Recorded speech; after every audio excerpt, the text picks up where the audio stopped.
Change News. This is a Voice of Change Radio, the news read by Amanda Kumalo. The stories making the headlines.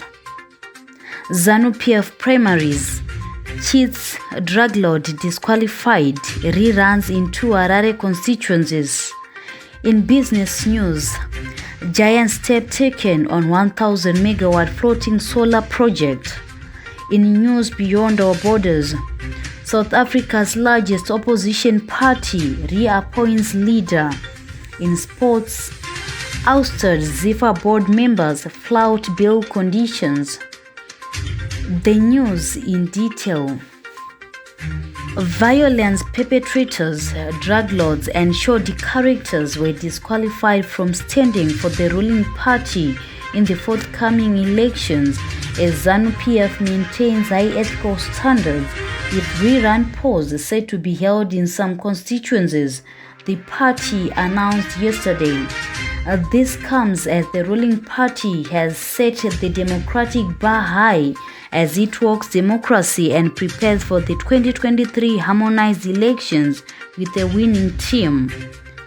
Last night, after a Politburo meeting that was chaired by President Mnangagwa, Zanu PF political commissioner Comrade Mike Bima and the party secretary for information and publicity Comrade Christopher Muchangwa released the names of winners from Bulawayo, Harare and Mashonaland East.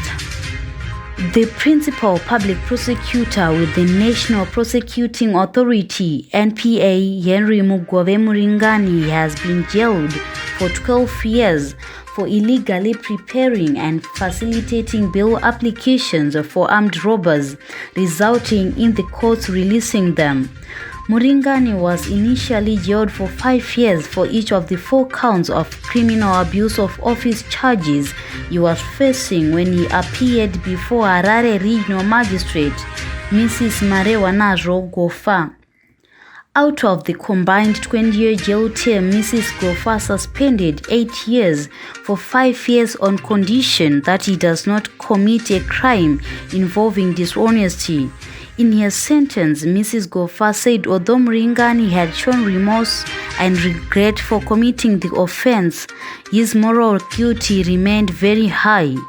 Mrs. Gofa also noted that Muringani's conduct put the office of the Prosecutor General into disrepute.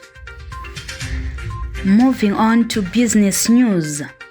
The bankability and feasibility study for the 1,000 megawatt floating solar farm on Lake Kariba is expected to be completed this year, while work on the $1 billion proposed project will commence soon as the country races to reach energy self-sufficiency in line with the National Development Strategy. Mining companies are expected to be the main off-takers of the project for their exports and have since indicated readiness to pay viable power tariffs in order to ensure sustainable power generation. A look at what is happening beyond our borders. The leader of South Africa's largest opposition party was reappointed on Sunday as head of the Democratic Alliance. Speaking after being reappointed, Johnston Hussein called for a united opposition and presented himself as the alternative for the country. More than 2,000 delegates of the Democratic Alliance DA gathered over the weekend at a congress near Johannesburg. And finally, in sports, ex-ZIFA President Felton Kamambo yesterday called a press conference in Harare in brazen defiance of the bail conditions pending the finalization of their court cases at the Harare Magistrates Court. Kamambo, who was flanked by ex-board members Philmon Machana, Brighton Malandule, and former CEO Joseph Mamuse, are facing corruption and fraud charges at the courts. Former Central Region Chairman Stanley Chapeta, who is jointly accused, was also part of the conference.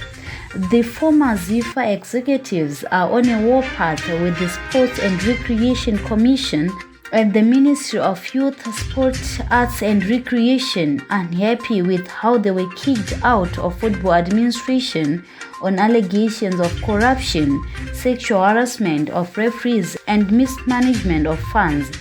Their meeting was in clear contravention of their bail conditions as they addressed football issues. The group has since been recalled by disgruntled ZIFA councillors through a vote of no confidence. That brings us to the end of this bulletin. Voice of Change News.